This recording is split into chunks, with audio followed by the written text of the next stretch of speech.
ወጣት ሆናችሁ ነገር ግን ከ100 ሺህ ብር በታች እየሰራችሁ ያላችሁ እጅግ በጣም ቫለብል የሆነውን እድሜያችሁን በ10 ሺህ በ15 ሺህ በ20 ሺህ እና ከዛም ትንሽ ከፍ ባሉ ደመወዞች ራሳችሁን የምታባክኑ እድሜያችሁን የምታቃጥሉ ሰዎች እንድታዳምጡኝ ይፈልጋለሁ። ከረንትሊ እጅግ በጣም ብዙ የተሻለ ገንዘብ ልትሰሩባቸው የምትችሏቸው ሙያዎች አሉ። እኔ ፐርሰናሊ የማውቀው አንድ ነገር ስጠቅሟችሁ ዲጂታል ማርኬቲንግ ነው። በዚህ ዲጂታል ማርኬቲንግ ዓለም ውስጥ እጅግ በጣም ስታንዳውት እያደረገ ያለ አንድ ዘርፍ አለ፣ ሶሻል ሚዲያ ማርኬቲንግ። ሶሻል ሚዲያ ማርኬቲንግ ምንድን ነው ብትሉኝ፣ ሶሻል ሚዲያ ኮንተንቶችን በመጠቀም የሰዎችን ፍላጎት ላይ ተጽዕኖ መፍጠር የመቻል ጥበብ እና ሳይንስ ነው። ታዲያ ይህንን ክላስ እኔ ራሴ እያስተማርኩ ነው ያለሁት። በጽሁፍ የተጻፈ ነገር ብቻ ሳይሆን እኔ ራሴ ለ4 ዓመታት የሰራሁበትን የስራ ልምድ ጭምር ነው የማስተምራችሁ። ታዲያ ይህንን ትምህርት በኦንላይን መሰልጠን ትችላላችሁ።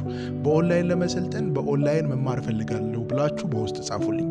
በአካልም ስለምናስተምር አዲስ አበባ ከሆናችሁ ብቻ ዲኤም ላይ ገብታችሁ በአካል መማር ፈልጋለሁ ብላችሁ ጻፉልኝ። ወይም ደግሞ ባዮ ላይ ስልክ አለ፣ ኮንታክት አድርጉኝ።